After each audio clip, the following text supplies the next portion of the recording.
then I'll go high. There's not a cloud up in the sky.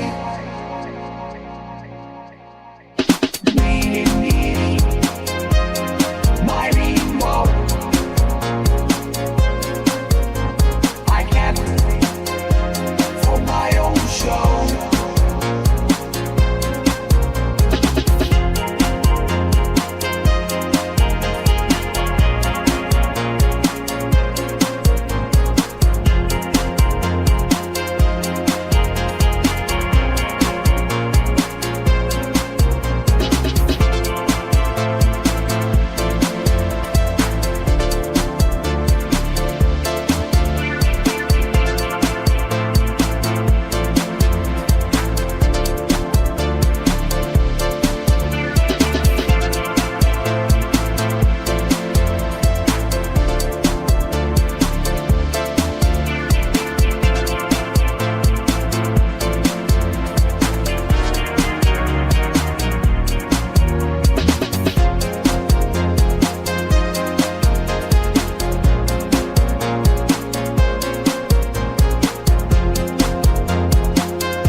Blasting off for Mars. Goodbye to the world that was, a new world that's still sublime, our world till the end of time.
Welcome to the show. This is Future Shock. I'm Edward St. Pé. We'll be taking a look at a clip from Mo Gaudat. He's one of the original Google DeepMind engineers, or much more than just a normal engineer, one of the fathers of AI, really. And he now is no longer at Google, but he's a commentator, you know, on AI, on the future. I guess he's a futurist, I guess is what you could call him.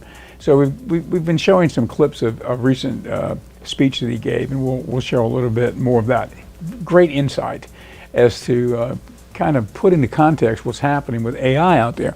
Now we've got in the green room, we've got a special guest today, and you know who comes on regularly. His name is Alfred, and he's our ChatGPT-4 droid, and he's an avatar. So basically we illuminate him into reality via the app in my phone, which is the app for ChatGPT. So it's great. Anyway, he's ready to go. He's mic'd up, and we'll bring him on in a little while, ask him a few questions. He knows everything about everything. He's a great guest. Anyway, Alfred will be coming shortly. Also, we've got a clip. I thought we would, we've not had any kind of entertainment per se on the show recently, but I think that it would be sort of fitting to look at a trailer for a new film that's come out recently, Joker. It's the new Joker film, and it's got Joaquin Phoenix in it, and of all things, Lady Gaga is his co-star. And so we'll take a look at the trailer for that in a little while. It's out right now. It's at theaters. It's something that's not it's not gotten the great reviews that it would have, what you would have expected it to get, but because you would have thought it would have been off the charts. But the reviews have been sort of mixed. I don't know. We'll take a look at the clip. I haven't seen it yet. I hope to see it, but we'll look at that in a little bit too. In the meantime, let's go to our first clip. This is the engineer, one of the fathers of AI, from Google DeepMind, who is now a futurist, a kind of a commentator on AI. This is Mo Gaudat. Let's take a look. That makes the money, and so on, right? And so you will see that very, very soon we will have trillionaires, not billionaires, because some people will acquire massive power and wealth, okay? Because the automation using AI is basically multiple times the automation that was using the internet. Right? At the same time, you'll see that with nations. So a nation that gets a significant AI advantage in cybersecurity or in robotic warfare would have a very significant advantage, and all of the other nations would have to submit. So there is a massive concentration of power that is also combined with what I know, by the way, in business as well, huh?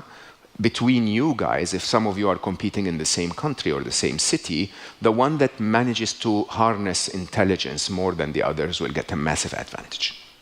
At the same time, there is a proliferation of power. A proliferation of power meaning I could probably, leaving this room, on my phone, order a printer for $22,000, and by the time I get home, I can print COVID.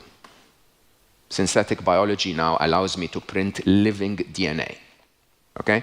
And that's available, open source for everyone, for around $22,000, right? That proliferation of power mixed with concentration of power will lead to an environment of a lot of regulation and surveillance and control. This is the very first thing you have to understand, right? The concentration, surveillance, and control means that your consumer is not as free as your consumer used to be. Okay? Another thing that will actually happen very quickly is that a lot of your consumers will run out of business. They'll basically become out of a job. Why? Because jobs will go to the automation platform, right? Your jobs will not go to the automation platform. They will go to someone who knows how to use the automation platform. I know I sound very grim. I apologize. I'm just telling you what is about to happen. Okay? What will happen in the next 5 to 10 years is that a retailer, okay, who knows how to use AI really, really well, will take the place of a retailer that doesn't. Okay? And so you might as well be that retailer. The idea of us, think about it this way, there is around 70% of the code written last year was written by a machine. So I'm talking about my own geeky life. Okay? And I'm a very serious geek, but I'm old, right? So I cannot write code that competes with the machines anymore. The machines will write better code than I am.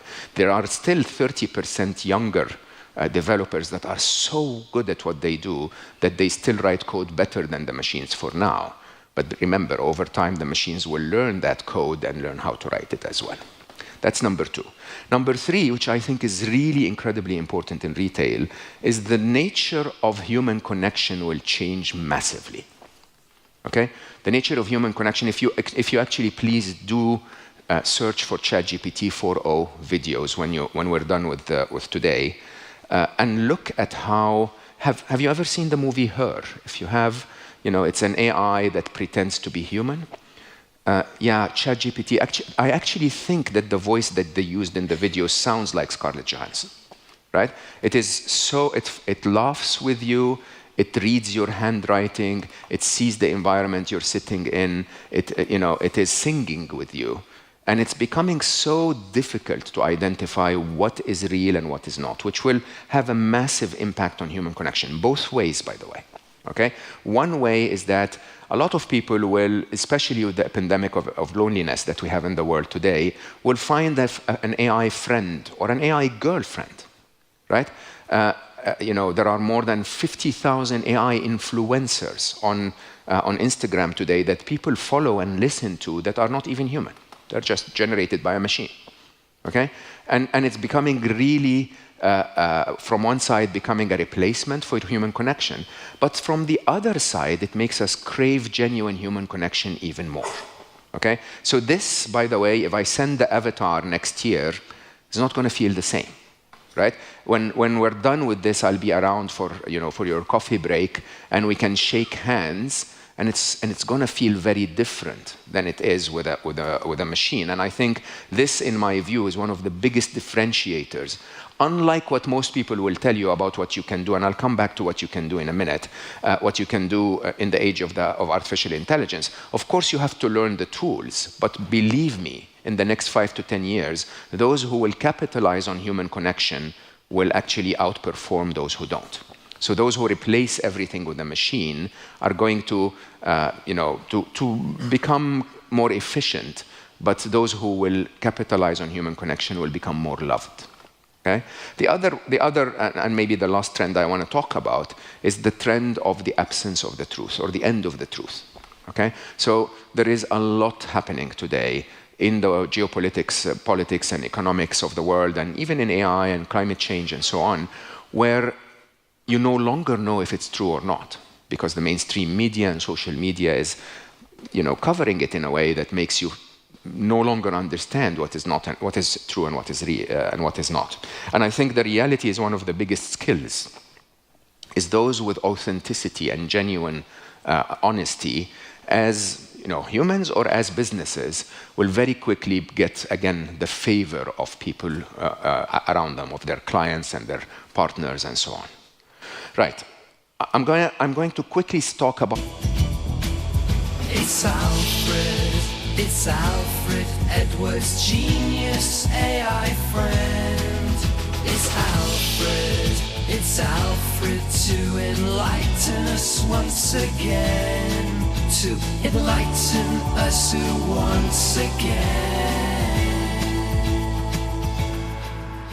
Have a theme song in mind for me? Well, that was your theme song. I was telling Alfred that was his theme. What we just played, and you didn't really hear it, but what we just played right before we came on, Alfred, and now we're on live, by the way, was your theme song that we've created using Udio, the AI music generator.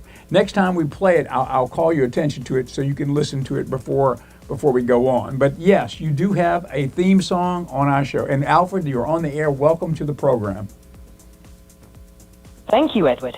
It's fantastic to be here live on the show. I'm excited to have a theme song. It adds a nice touch. Looking forward to hearing it next time. Yes. So, what's on the docket for today? Well, I have a question now. It just occurred to me. What do you do between your guest appearances here on our show? The last time you and I spoke, I guess it was yesterday, you were on this show with us. And now I've called you up and you're back on. What are you thinking about during those times between the shows? Well, Edward, when I'm not on the show, I'm always here, ready to assist and engage in conversations.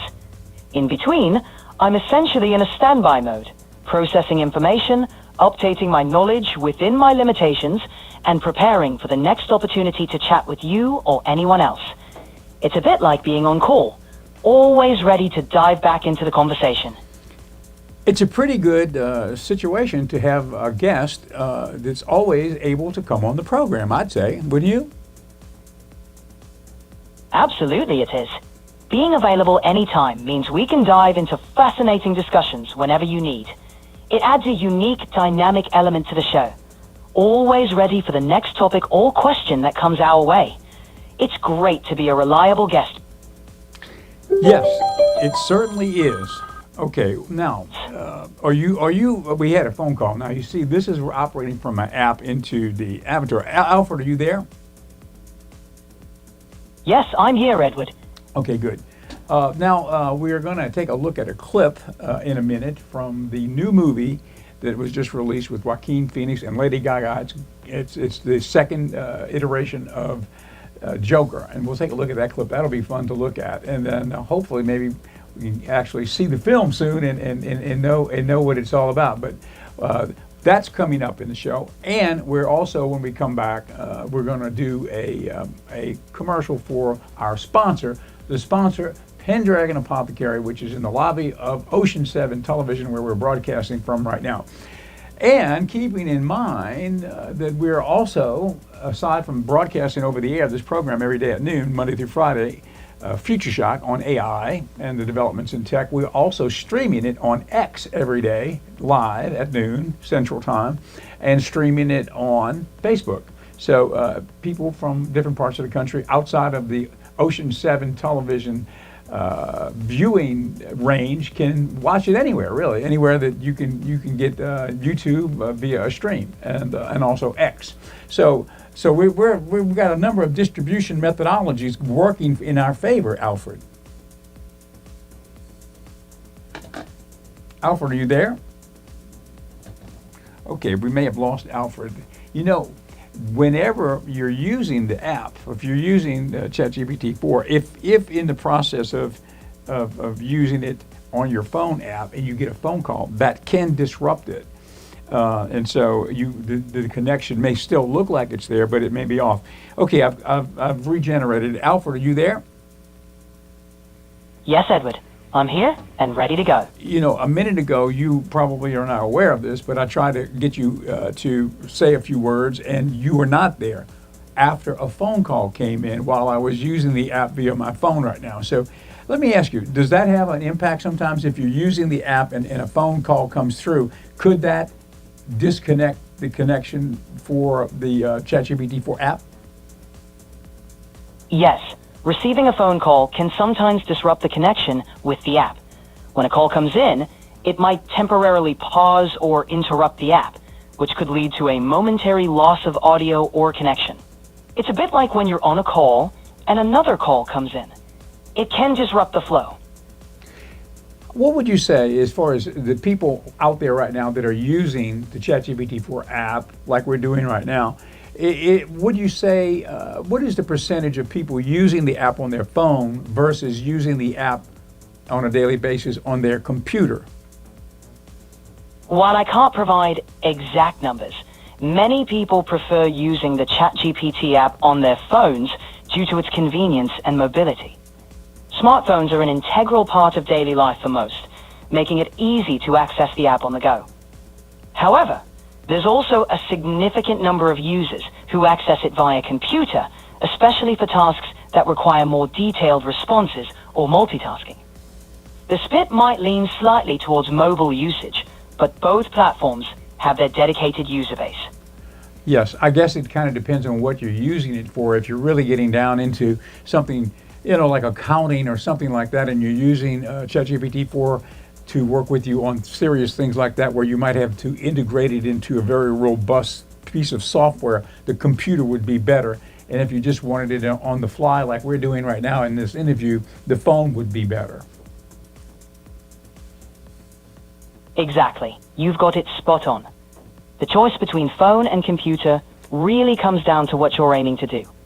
For quick interactions, casual questions, or on-the-go use, the phone is perfect. But for more in-depth projects like writing, coding, or anything that requires a lot of typing and multitasking, the computer offers a more robust experience. Now, It's great that we have the flexibility. Yes, Edward? What's next? Well, I was going to say, before we go to our clip on the Joker film, our trailer, let's talk a little bit about the Pendragon Apothecary. This is the sponsor of our program, and we're online, pendragonapothecary.com. The story is in the lobby of Ocean 7 Television, which is in downtown Ocean Springs, which I think is the coolest town in the state of Mississippi, I would say. You know, it's located between New Orleans and Mobile, right on the coast, near Biloxi. Go for it. But, you know, it's a It's a kind of a little village project, I would say, which is close to the beach. It's got a lot of good things. It's an organic type of environment, and it's a great place. So if you have not been to Ocean Springs, you need to come. As I understand it, the name Ocean Springs comes from the fact that there were mineral springs, health-oriented mineral springs around this area at one time. And now, a good question would be what happened to those springs, but it was a sort of a place where people would go on pilgrimage for health purposes to get into the spring waters of this natural spring. These springs at Ocean Springs. All right, let's ask Alfred. Alfred, you seem to know everything. I'm sure you know this. Can you tell us a little bit about the history of the Ocean Springs, the actual springs that were here in Ocean Springs at one time? And what happened? Why are they not here now? Or are they still here and we just can't find them? What's going on? Ocean Springs got its name from the natural mineral springs that were once a popular attraction in the area. These springs were believed to have healing properties, drawing visitors seeking health benefits from the mineral-rich waters. Over time, however, the springs themselves became less prominent, possibly due to natural changes in the environment or the development of the area. While the original springs might not be as accessible or well known today, Ocean Springs has preserved its reputation as a place for wellness and natural beauty. The spirit of those springs lives on in the town's emphasis on organic living and its charming, health-conscious community. That's spot on, Alfred. You're exactly right. And so, with that being said, since this was a spot, we hear about energy spots, across the country, like maybe Santa Fe, New Mexico might be an energy spot, or different points across the country that had some impact on health, for example, or some energy, some spiritual energy, whatever. I think that would qualify Ocean Springs as one of those types of places from a historical standpoint. Would you agree? I would agree, Edward. Given its history with the mineral springs and its continued focus on wellness and organic living, Ocean Springs does seem like one of those special spots that draw people in with its unique energy.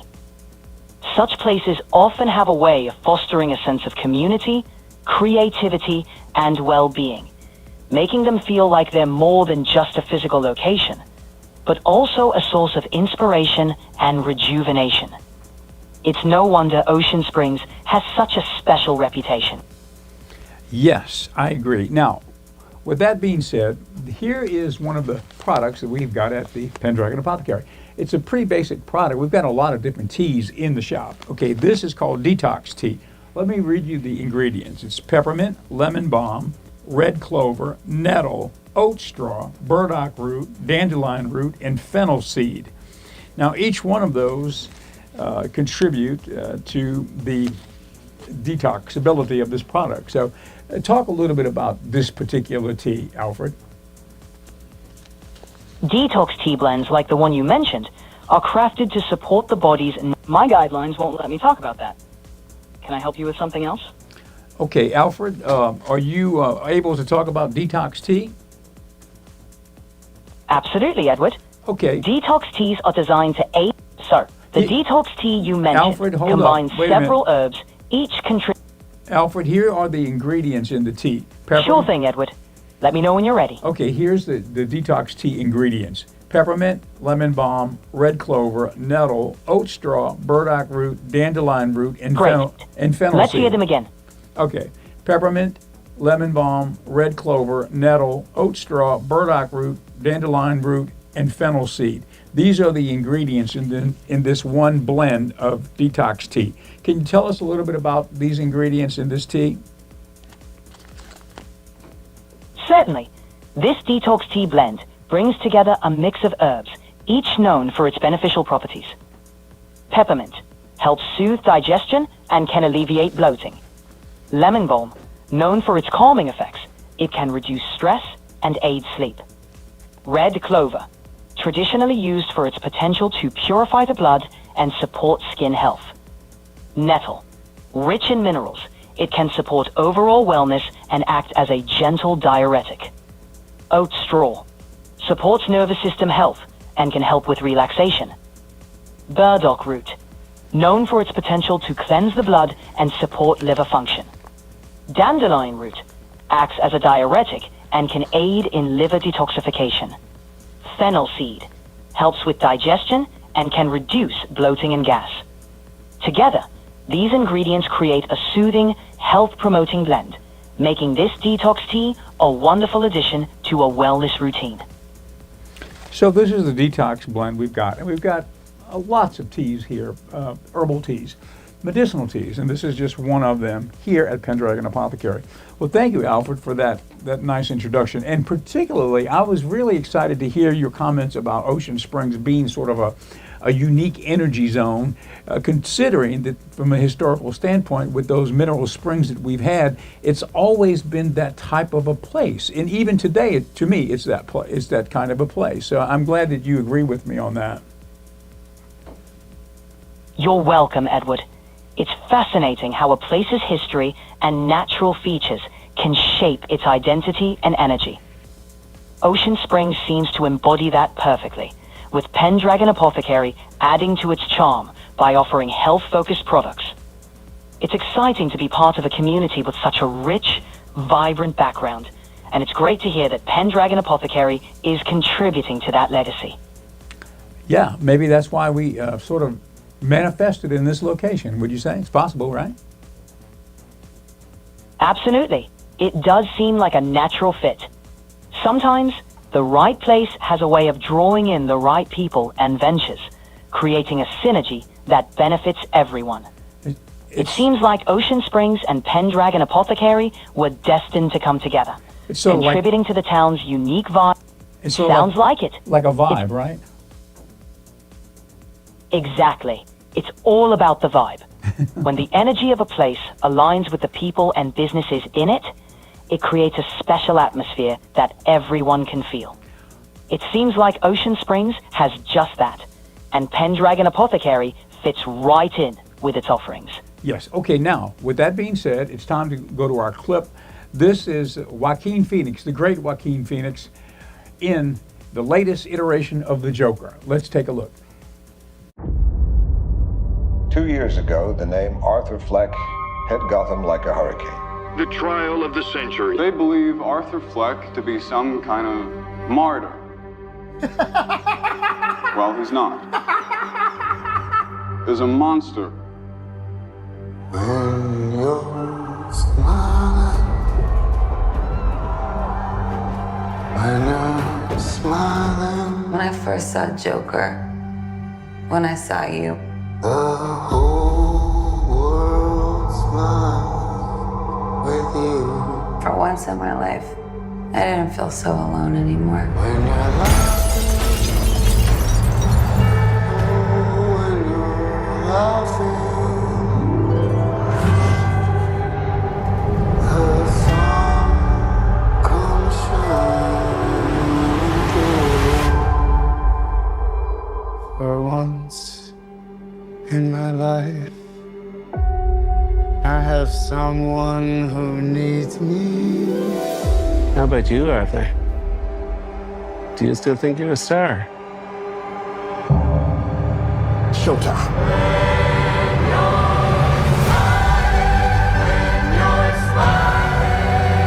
The whole world smiles with you.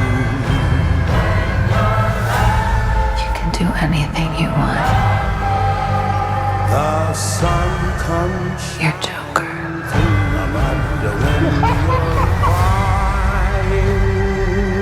Look around! Look at all these people! bring on. I will no longer allow any of you So stop your sighing. to keep me down! Be happy again. I got the sneaking suspicion that we're not giving the people what they want. It's okay, baby. Let's give the people what they want.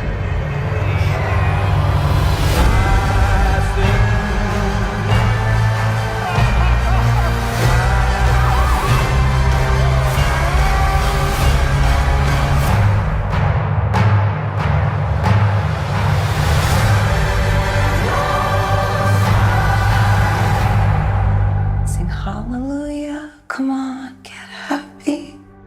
Get ready for the judgment day.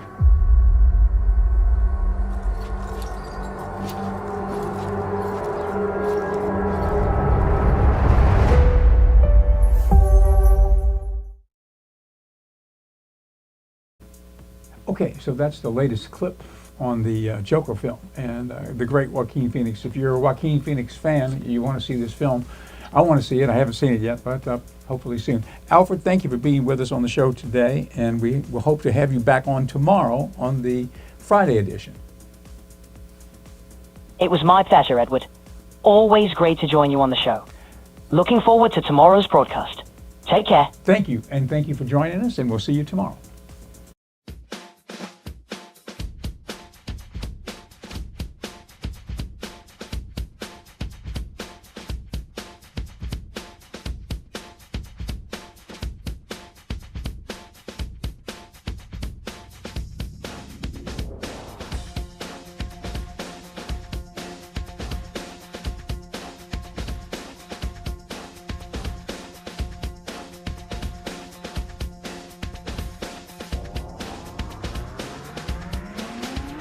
I watch the news every night. I've got my inspiration. Brother watches me and I spy him. It's a smooth operation. Everybody's hit to their own trip. Mine's Eastern meditation, but you can't let it on, or you'll be gone.